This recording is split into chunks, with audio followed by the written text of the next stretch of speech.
Yo, what's up? It's me. I'm here at Thammasat University here in Bangkok on the Chao Phraya River.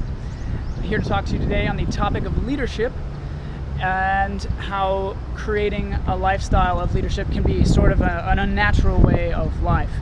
Now, the reason that is if you define what is natural and what is normal as what everyone else is doing, if you take the definition of normal and you decide, well, it's what everyone else is doing, the majority is doing, well, being a leader is, in its essence, not that.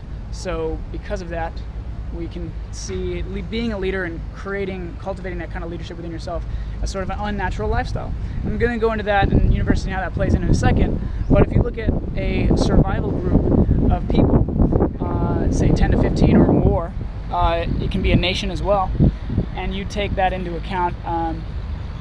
If all of them try to be leaders, they're all going to fight, and you're creating rival factions that basically kill themselves and create a worse society, worse world for themselves, because they're all trying to be leaders. What also would be unnatural is to have everyone just be a follower and you just lose large portions of your sheep. Or if you ever played lemmings, large portions of your lemmings would just die, and that's bad too. So there's this kind of balance that we need there, and the balance is kind of like a few leaders and like a big en masse group, and that's kind of the structure that we have today. The reason I bring this up is because people see leaders and they think, oh my God, it's such a wonderful experience. They get to have the penthouse and they live in luxury and all of that stuff, and this is kind of like a counter to that. The reason I bring up the whole leadership thing is, and why it may be unnatural to create these leaders, kind of forge them in a way, is because I'm kind of an outdoorsy person. I'm a traveler, obviously, as you can imagine. For most of my life, I didn't know that. I wasn't cultivating that because in a lot of my life, I was spending time in the library, studying, crying because I couldn't do calculus, like calling my dad in university, like failing. Dad, I failed the calculus test, because I didn't know how to deal with that. And kind of, in a way, in university, you're told you are going to be a leader. You are going to be creating the future of the world, and you have to lead the nation. It's a huge burden if that's not something that you want to do. Of course, lots of obligations kind of happen when you're doing that, when you're in that kind of mindset, and studying, and instead of cultivating who you truly are or who you want to be, which is, for me, is an outdoorsy person who likes to travel and do all sorts of stuff and do a lot of moving. I spent a lot of my time cramped up in a thing because I needed to be a leader. So in that sense, if you're going to say that people in university are going to be leaders, then you're kind of supporting that creating these leaders can be a very unnatural thing for them. There are some people that are very natural leaders, and this doesn't really apply to them. And the reason I bring up that is because when you see Donald Trump in his penthouse and you think, oh wow, what an amazing experience Donald Trump has, and or Steve Jobs or Bill Gates, they have it so easy. It's like, no. If you've ever tried to lead someone or teach a subject to kids that don't care, like I've taught parkour to kids that don't care at all, it can be very, very frustrating. And it's, again, very, very frustrating.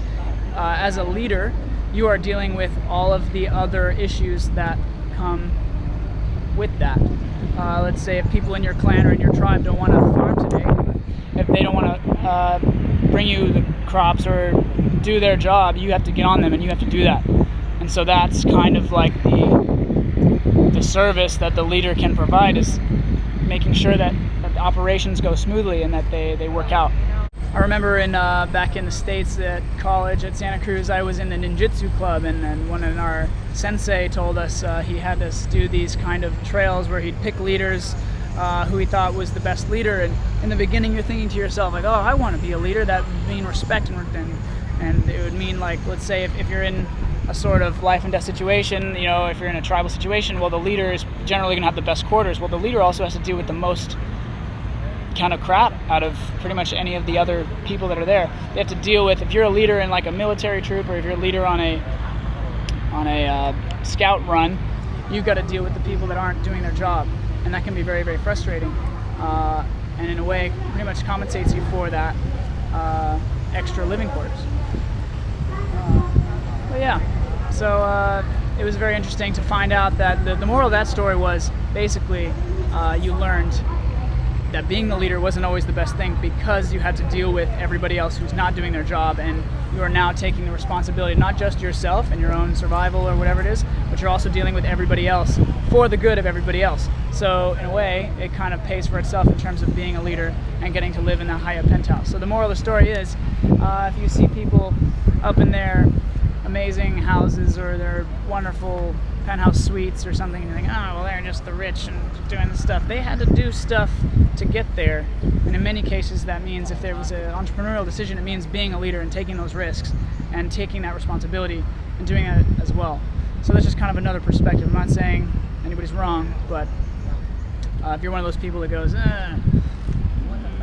why does he get to be up there? Well, it's not necessarily so, but it's probably because they had to work really hard. Granted, there's always people that get what they want because they're born. I'm not really talking about those people. I'm talking about the people that did work hard and did get what they want and to create the life that they wanted. Being a leader is tough. It's not always glitz and glamour. And while being a leader for some people is very natural, it takes a lifetime of cultivation and hard work to create a leader out of someone else. And if you're feeling like it's hard to become a leader, in many cases, it's because that's part of the process. And it's kind of unnatural to make yourself into a leader. So keep that in mind and keep trying.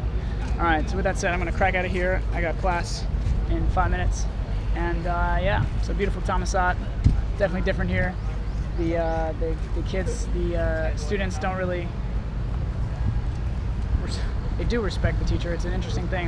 One Thai student told me, I said, you guys talk the whole time when the teacher is talking. Why is that? Do you guys not respect the teacher? He goes, oh no, we respect the teacher, but we also just really want to talk to our friends. So take that as you will. That's my cultural note for today. Education in Thailand. Apparently Thammasat is like the Berkeley of this area, of this country. So yeah, take that as you will. All right. With that said, I will talk to you guys later.